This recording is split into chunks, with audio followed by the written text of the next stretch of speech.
పుస్తకం నాకు తెలుసు, అది కొంచెం పెద్దదైంది, ఇప్పుడు పెరిగి పెద్దదైంది. ఆ చిన్నదానికి ఫోన్ చేసి మాట్లాడుతూ, అమ్మ చదువుతున్నావు కదా, ఫస్ట్ వస్తున్నావు కదా, బాగా చదువుతున్నావు, ఏంటమ్మా ఏం చేయాలనుకుంటున్నావు అని అడిగితే ఏడుస్తూ, మా నాన్న చాలా కష్టపడుతున్నాడు అనుకో, చాలా కష్టపడుతున్నాడు.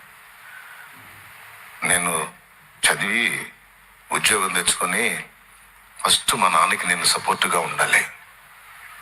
ఒకరోజు మా నాన్నకి అస్సలు బాగుంటలేదని ఆ పిల్ల నాన్న గురించి మాట్లాడుతుంటే నేను ఏడ్చా.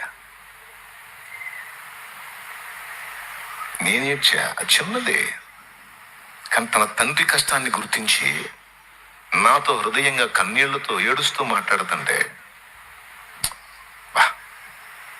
ఇలాంటి బిడ్డను కలిగిన తండ్రి ధన్యుడు కదా.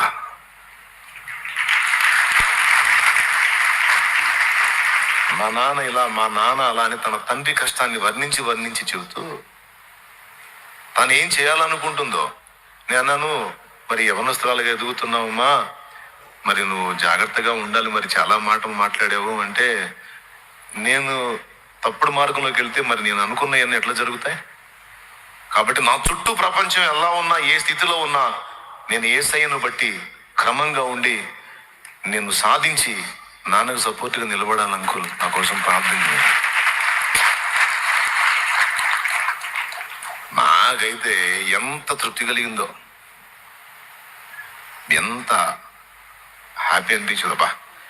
అప్పుడు చెప్పాను, నేను ఆపరేషన్ థియేటర్లో ఉన్నాను, ఒక ఒక ఒక పనికిమాల దానికోసం కాదమ్మా, ఒక వజ్రం లాంటి దానికోసం ఉన్నాను అనిపించింది. సంతోషం, నా టైం వేస్ట్ కాలేదురా నిన్ను బట్టి అని అప్పుడు దాన్ని మెచ్చుకొని ముగించాను.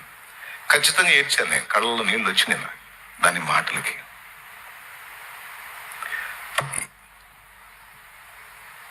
ఒక్కసారి ఊహించండి, ఇంకేం కావాలి? కష్టపడే తండ్రి తన కష్టాన్ని తను గుర్తు చేసుకోడు. ఏమో నేను అంత చేస్తాను, నేను కూడా చేస్తాను అనుకుంటాడు. కానీ తన బిడ్డ వర్ణించి చెబుతుంటే